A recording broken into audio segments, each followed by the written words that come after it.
अब पिछले वीडियो में हमने देखा कि गुडविल का वैल्यू एवरेज प्रॉफिट मेथड से कैलकुलेट कैसे करते हैं।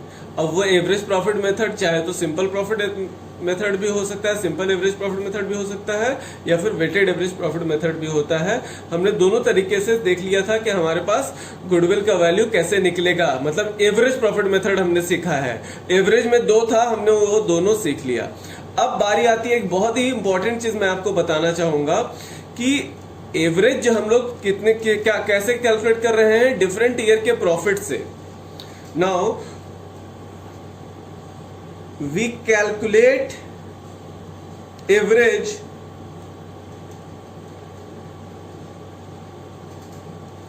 From the profit of different years. Different years के प्रॉफिट से हम लोग एवरेज कैलकुलेट करते हैं। वो एवरेज सिंपल एवरेज भी हो सकता है या वेटेड एवरेज भी हो सकता है। पर ये जो हमें from the profit of different years का ये जो प्रॉफिट है ना, this profit should be what, should be after adjustment.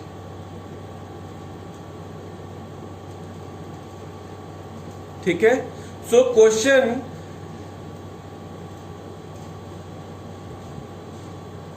may give you profit after adjustment।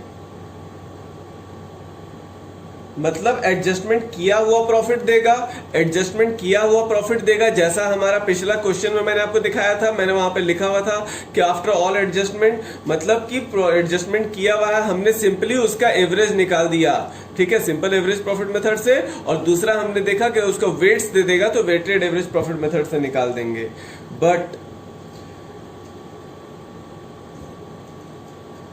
Question may give you profit before adjustment। 4 साल का, 5 साल का, 3 साल का प्रॉफिट आपको दे देगा, बट बिफोर एडजस्टमेंट देगा, एडजस्टमेंट करने से पहले। इसका मतलब कि आपको पहले उस प्रॉफिट्स में एडजस्टमेंट करना होगा, और एडजस्टमेंट करके हमें क्या निकालना पड़ेगा। अब we have to do step 1। क्या करना होगा, एडजस्टमेंट्स। एडजस्टमेंट्स करने के बाद स्टेप 2 में हमें क्या कैलकुलेट करना पड़ेगा, उसका नॉर्मल प्रॉफिट। एडजस्टमेंट जब हो जाएगा तो हमें उसका नॉर्मल प्रॉफिट मिल जाएगा, जो कि एक्चुअल जो अर्न किया है। और फिर स्टेप 3 में हम लोग उसका एवरेज निकाल लेंगे, जैसे भी बोला होगा। और उसके बाद एवरेज निकालने के बाद स्टेप 4 में उसका गुडविल निकल जाएगा। तो पहला जो मेथड मैंने आपको एकदम सिंपल क्वेश्चन बताया था, और सिंपल तरीका, ऐसा क्वेश्चन भी आ सकता है और एडजस्टमेंट वाला क्वेश्चंस आने का चांसेस ज्यादा रहेगा कि पहले आपको क्वेश्चन में प्रॉफिट को एडजस्ट करना पड़ेगा। जब प्रॉफिट एडजस्ट हो जाएगा तो उसके बाद आप वहां पर क्या करेंगे, उसका नॉर्मल या एवरेज प्रॉफिट निकाल लेंगे, और एवरेज प्रॉफिट निकल गया तो गुडविल निकल जाएगा। नाउ यहां पर जो एडजस्टमेंट हो रहा है ना, वो जरूरी नहीं है कि सिर्फ एवरेज प्रॉफिट मेथड में होगा। मतलब प्रॉफिट का एडजस्टमेंट हम लोग यहां पर सीखने हैं कि जिस साल में भी बिना एडजस्ट किया हुआ प्रॉफिट देगा क्वेश्चन में, उसका हमें एडजस्टमेंट करना पड़ेगा। अगर सारे साल का, जितने साल का प्रॉफिट दिया है, अगर हर साल के प्रॉफिट में बिना एडजस्टमेंट किए दिया है तो हमें हर साल का एडजस्टमेंट करना पड़ेगा। किसी 1 या 2 साल में बिना एडजस्टमेंट किए दिया है तो हम लोग किसी 1 या 2 साल का ही एडजस्टमेंट करेंगे।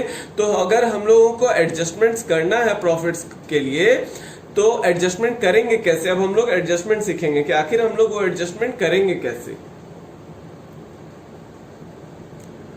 तो अब यहां देखते हैं कि हमारे पास गुडविल में जब हम लोग नॉर्मल प्रॉफिट कैलकुलेट कर रहे हैं, मतलब नॉर्मल प्रॉफिट क्या मतलब क्या, आफ्टर एडजस्टमेंट का कैलकुलेशन करेंगे।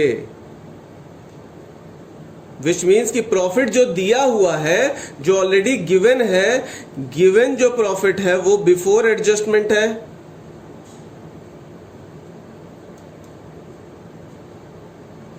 और हम लोग यहाँ पर करेंगे क्या, आफ्टर एडजस्टमेंट करके उसका नॉर्मल प्रॉफिट निकालेंगे। तो जिस जिस साल में भी हमें एडजस्टमेंट करना है, हर साल को हम लोग इस फॉर्मूला से कैलकुलेट करेंगे। ये एक फॉर्मूला दिया हुआ है, हम लोग इस फॉर्मूला से कैलकुलेट करेंगे।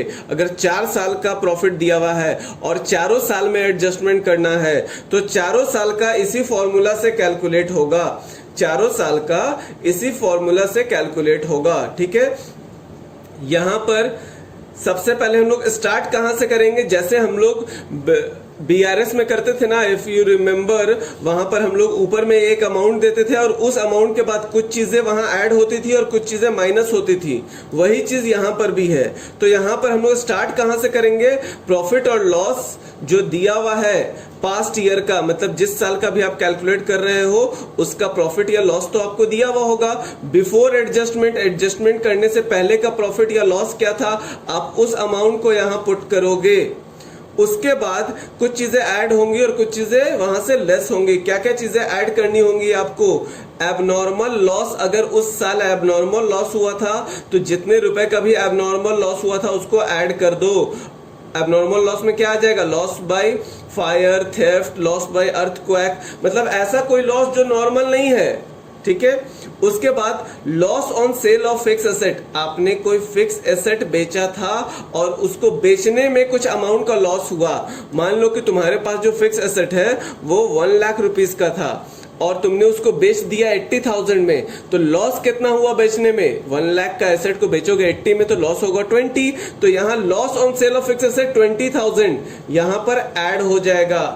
Over valuation of opening stock, अगर किसी साल के ओपनिंग स्टॉक को अगर ओवर वैल्यू हुआ है, किसी साल का ओपनिंग स्टॉक अगर ओवर वैल्यू हुआ है तो उस साल में उसको ऐड कर दो। या अगर किसी साल का क्लोजिंग स्टॉक, किसी साल का क्लोजिंग स्टॉक अंडर वैल्यू हुआ है तो उसको वहां पर ऐड कर दो।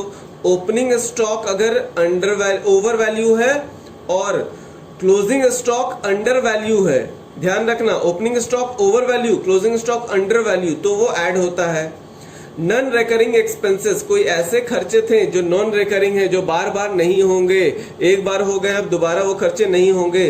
सच expenses are not expected in future, वो खर्चे फ्यूचर में हम लोग एक्सपेक्ट नहीं कर रहे, अब वो नहीं होगा फ्यूचर में, तो हम लोग उसको यहां पर क्या कर देंगे, ऐड कर देंगे। Capital expenditure charge as revenue expenditure, और अगर कोई कैपिटल एक्सपेंडिचर था जिसको कि हमने as a revenue expenditure charge कर दिया, मतलब अगर मान लो कि मशीनरी इंस्टॉल करने के लिए वेजेस पे किए तो उसको, वो हमारा क्या है, कैपिटल एक्सपेंडिचर, मतलब कि वो हमारा मशीनरी में ऐड होना चाहिए था ना, क्योंकि मशीनरी इंस्टॉल करने का खर्चा था, नया मशीनरी का, वो मशीनरी में ऐड होना चाहिए था, पर हमने उस वेजेस को कहां डाल दिया, नॉर्मल वेजेस में। इसका मतलब कि हमने मिस्टेक कर दिया है। तो यहां पर हमें अगर कोई ऐसा कोई कैपिटल एक्सपेंडिचर था जिसको हमने एज अ रेवेन्यू नॉर्मल खर्चे की तरह ट्रीट कर दिया है, तो उसको भी यहां पर आपको ऐड कर देना होगा, वैसे खर्चों को भी यहां पर आपको ऐड कर देना होगा। सारी चीजें ऐड करके उस ऐड का हमें यहां पर एक टोटल कैलकुलेट करना पड़ेगा। देखो अंडरलाइन दिया हुआ है और उसके नीचे एक अमाउंट का यहां पर डॉट दिया हुआ है, तो वो उसका आप टोटल कर लोगे। और यहां माइनस क्या करोगे, उसके बाद क्या क्या चीजें माइनस हो सकती हैं, एबनॉर्मल लॉस ऐड हुआ था तो एबनॉर्मल गेन क्या हो जाएगा, ऐड हो जाएगा। ठीक है, या फिर loss on sale of fix assets add हुआ था तो प्रॉफिट अगर होगा फिक्स एसेट बेच करके तो उस अमाउंट को क्या कर दोगे, लेस कर दोगे। Over valuation of opening stock add हुआ था तो under valuation of opening stock, under valuation of opening stock less हो जाएगा। Under valuation of closing stock add हुआ था तो over valuation of closing stock less हो जाएगा। ठीक है, नॉन रिकरिंग एक्सपेंसेस ऐड हुआ था तो अगर कोई नॉन रिकरिंग इनकम है जो अब बार बार नहीं होगा वैसा इनकम, उसको हम लोग क्या कर देंगे, यहां पे लेस कर देंगे। Partners remuneration if it is not deducted, और अगर पार्टनर्स का कोई रेम्यूनरेशन था जो कि हमने डिडक्ट नहीं किया है तो उसको क्या करोगे आप, माइनस कर दोगे। तो ये सारी चीजें जो हैं यहाँ पर एग्जांपल में दी हुई ये माइनस होने वाली हैं, ये सारे माइनसेस हो जाएंगे तो एडजस्टेड प्रॉफिट। अच्छा, ये मैंने कुछ एग्जांपल्स आपको बताए हैं, और भी चीजें यहाँ पर आ सकती हैं इसके। जब हम लोग क्वेश्चन करेंगे तो मैं आपको बताऊंगा कि कैसे इसमें और इफेक्ट आ सकता है। तो हमने सारा प्लस माइनस करके जो फाइनल एक अमाउंट आ जाएगा उसको हम लोग क्या बोलेंगे, एडजस्टेड प्रॉफिट। तो हमने ऐसा 1 साल के लिए, 2 साल के लिए, 3 साल के लिए, 4 साल के लिए, जितना साल का भी दिया हुआ रहेगा प्रॉफिट, उसमें हम लोग एडजस्टमेंट कर देंगे। एडजस्टमेंट करके हमारे पास एडजस्टेड प्रॉफिट आ जाएगा। एडजस्टेड प्रॉफिट का अब जो एडजस्टेड प्रॉफिट आएगा उसको हम लोग ये करेंगे, एवरेज निकालेंगे, चाहे सिंपल एवरेज हो या फिर वेटेड एवरेज हो, वो डिपेंड करेगा कि सिंपल एवरेज निकालने का हमारे पास डेटा दिया हुआ है या फिर वेटेड एवरेज निकालने का डेटा दिया हुआ है। उसके अकॉर्डिंगली हम लोग फिर उसका एवरेज निकालेंगे और उसके बाद फिर गुडविल का फॉर्मूला लगा देंगे। जो गुडविल का फॉर्मूला मैंने आपको बताया था वो फॉर्मूला लगाएंगे और गुडविल कैलकुलेट कर लेंगे। अब अगर डिफरेंट ईयर्स के प्रॉफिट को हम लोग को एडजस्ट करना है तो एक साथ में कैसे करेंगे। सपोज एग्जांपल में मुझे ईयर 2015 का दिया हुआ है, 2016 का दिया हुआ है, 2017 का दिया हुआ है, 3 साल का प्रॉफिट या फिर लॉस दिया हुआ है और मुझे एडजस्ट करना है। तो हम लोग इसको स्टार्ट कहां से करेंगे, इधर प्रॉफिट या फिर लॉस दिया हुआ होगा बिफोर एडजस्टमेंट, ठीक है। सपोज 2015 में प्रॉफिट था तो उसका कुछ तो अमाउंट होगा, वो अमाउंट लिख देंगे। 2016 में भी प्रॉफिट था तो वो अमाउंट हम लोग लिख देंगे। 2017 में लॉस था तो हम लोग लॉस का अमाउंट लिख देंगे और उसको ब्रैकेट में डाल देंगे। अब हमें कुछ चीजें ऐड करनी है और कुछ चीजें हमें लेस करनी होगी। ऐड करने में कोई एक आइटम था जो कहां कहां ऐड होगा उसका एक अमाउंट, कोई भी x अमाउंट ऐड होगा 2015 में और y अमाउंट होगा ऐड 2016 में। 17 में ऐड नहीं हो रहा है, उसको छोड़ देंगे।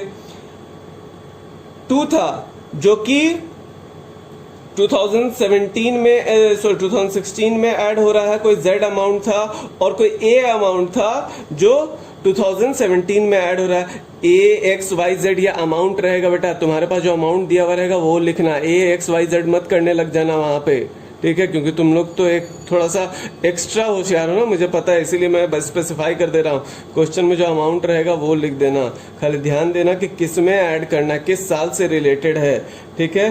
कोई एक अमाउंट था जो हर साल एवरी ईयर में वो जाएगा तो हमने वो कर लिया।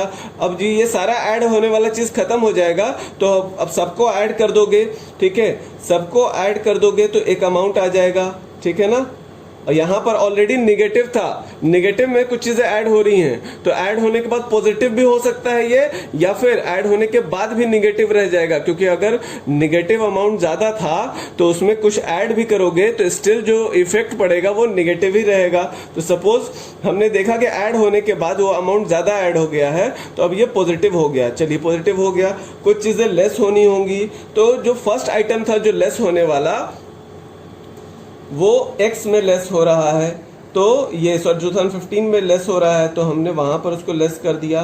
सेकंड आइटम जो था लेस होने वाला वो यहाँ और यहाँ लेस हो रहा है तो हमने यहाँ और यहाँ लेस कर दिया। इसके बाद हमने ये अमाउंट से इस अमाउंट को माइनस किया और फाइनल अमाउंट हमें यहाँ पर लिख करके दे दिया। इससे इसको माइनस किया, फाइनल अमाउंट लिख करके यहाँ पर आ गया। इससे इसको माइनस किया, फाइनल अमाउंट लिख करके यहाँ पर आ गया। ये हमारा क्या आ गया है, एडजस्टेड प्रॉफिट। Adjusted profit. अब क्या क्या चीजें वहां ऐड होती हैं और क्या क्या चीजें माइनस की जाती हैं अभी अभी जस्ट मैंने आपको बताया था। देखिए ये वाली चीजें जो मैंने अभी आपको बताई हैं कि क्या क्या चीजें यहां पर ऐड होंगी और क्या क्या चीजें माइनस हो सकती हैं। तो यहां पर फिर मैंने आपको एक साथ कैसे बना सकते हैं मैं वो बता रहा था कि एक साथ बनाना होगा तो कैसे बनाना होगा। इसके बाद आप इसका एवरेज निकाल देंगे। आपको 1 प्रॉफिट मिला, 2 प्रॉफिट मिला, 3 प्रॉफिट मिला या फिर लॉस भी हो सकता है। एवरेज करने के लिए जैसे मैंने एवरेज करने बताया था आप इसका सिंपल एवरेज भी कर सकते हैं।